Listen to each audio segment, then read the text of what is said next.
Hi guys, ഇന്ന് ഒരുപാട് നാളുകൾക്ക് ശേഷം ഒരു ഫുഡ് റെസിപ്പി ആയിട്ടാണ് വന്നിരിക്കുന്നത്. ഫിഷ് ബിരിയാണിയുടെ റെസിപ്പിയാണ് ഇന്നിവിടെ കാണിക്കുന്നത്. ആദ്യം തന്നെ നമ്മൾ ഏതെങ്കിലും ഒരു വലിയ മീൻ സെലക്ട് ചെയ്തിട്ട് അത് നന്നായി കഴുകി അതിലേക്ക് ആവശ്യമായ മുളക് പൊടി, മഞ്ഞൾപ്പൊടി, ഉപ്പുപൊടി, കുറച്ച് കുരുമുളക് പൊടി എല്ലാം ചേർത്ത് നന്നായിട്ട് തേച്ച് പിടിപ്പിച്ച് കുറച്ച് നേരം റെസ്റ്റ് ചെയ്യാൻ വയ്ക്കുക.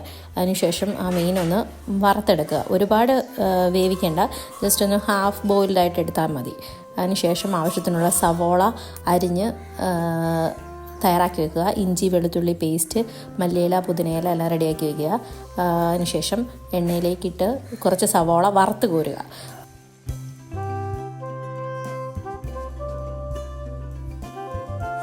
ഇങ്ങനെ വറുത്ത് കോരുന്ന സവോള നമ്മൾ ബിരിയാണി ഗാർണിഷ് ചെയ്യാനായിട്ടാണ് ഉപയോഗിക്കുന്നത്.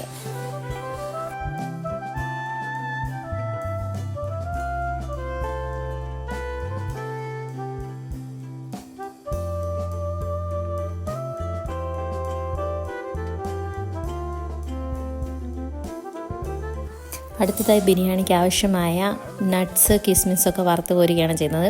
നമ്മൾ ആ മീൻ വറുത്ത എണ്ണയിൽ തന്നെ, അതായത് മീൻ വറുത്തതും സവോള വറുത്തതുമായ എണ്ണയിൽ തന്നെയാണ് ഈ നട്ട്സും കിസ്മിസും ഒക്കെ വറുത്ത് കോരുന്നത്. എണ്ണയുടെ ഉപയോഗം മാക്സിമം കുറയ്ക്കാൻ വേണ്ടിയിട്ടാണ്.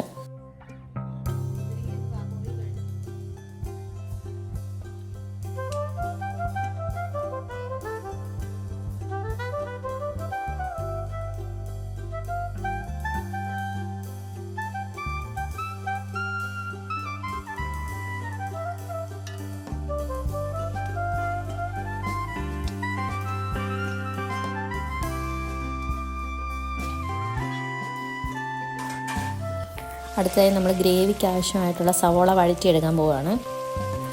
ചൂടായ എണ്ണയിലേക്ക് കുറച്ച് സവോള ഇട്ട് ആവശ്യത്തിന് ഉപ്പും ഇട്ട് നന്നായി ഒന്ന് ഇളക്കി യോജിപ്പിക്കുക. അതിലേക്ക് ഒരു 4-5 പച്ചമുളക്, നമ്മുടെ എരിവിന് ആവശ്യത്തിനായിട്ടുള്ള പച്ചമുളക് ഒന്ന് നെടുകെ കീറി അതിലേക്കിട്ട് യോജിപ്പിച്ചെടുക്കുക. അത് കുറച്ചൊരു ആയി കഴിയുമ്പോഴത്തേക്കും ഇഞ്ചി വെളുത്തുള്ളി പേസ്റ്റ് അതിലേക്ക് ആഡ് ചെയ്യുക. അതും ഒന്ന് മൂപ്പിച്ചെടുത്തതിന് ശേഷം തക്കാളി ചെറുതായിട്ട് അരിഞ്ഞു വെച്ചിരിക്കുന്നതും ഇതിലേക്ക് ആഡ് ചെയ്ത് കൊടുക്കുക. എന്നിട്ട് നന്നായി ഇളക്കി യോജിപ്പിക്കുക. ഇതിലേക്ക് ആവശ്യത്തിനുള്ള പൊടികൾ, മല്ലിപ്പൊടി, മുളക് പൊടിയൊക്കെ ചേർത്ത് നന്നായിട്ടൊന്ന് ഇളക്കി യോജിപ്പിക്കുക. ആ പൊടികളുടെ ഒരു പച്ചമണം മാറുന്നത് വരെ നന്നായിട്ട് ഇളക്കി യോജിപ്പിക്കുക. പിന്നെ ആവശ്യത്തിന് മല്ലിയിലയും കൂടെ ചേർത്ത് നന്നായി മിക്സ് ചെയ്യുക. പിന്നെ ഒരു മിക്സിയുടെ ജാറിലേക്ക് കുറച്ച് നട്ട്സ് ചേർത്ത് അത് നന്നായി ഒന്ന് അരച്ചെടുക്കുക. ശേഷം ഈ അരച്ച മിക്സ് നമ്മുടെ ഈ ഗ്രേവിയിലേക്ക് ചേർത്ത് ഇളക്കുക.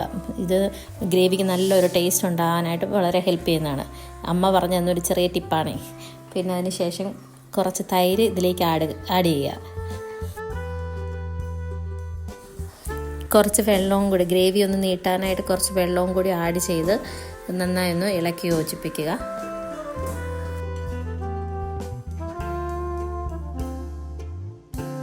ഈ മിക്സ് ഒന്ന് റെഡിയായി വരുമ്പോഴത്തേക്കും നമ്മൾ വറുത്ത് വെച്ചിരുന്ന മീനും കൂടി ഇതിലേക്ക് ചേർത്ത് കൊടുക്കുക.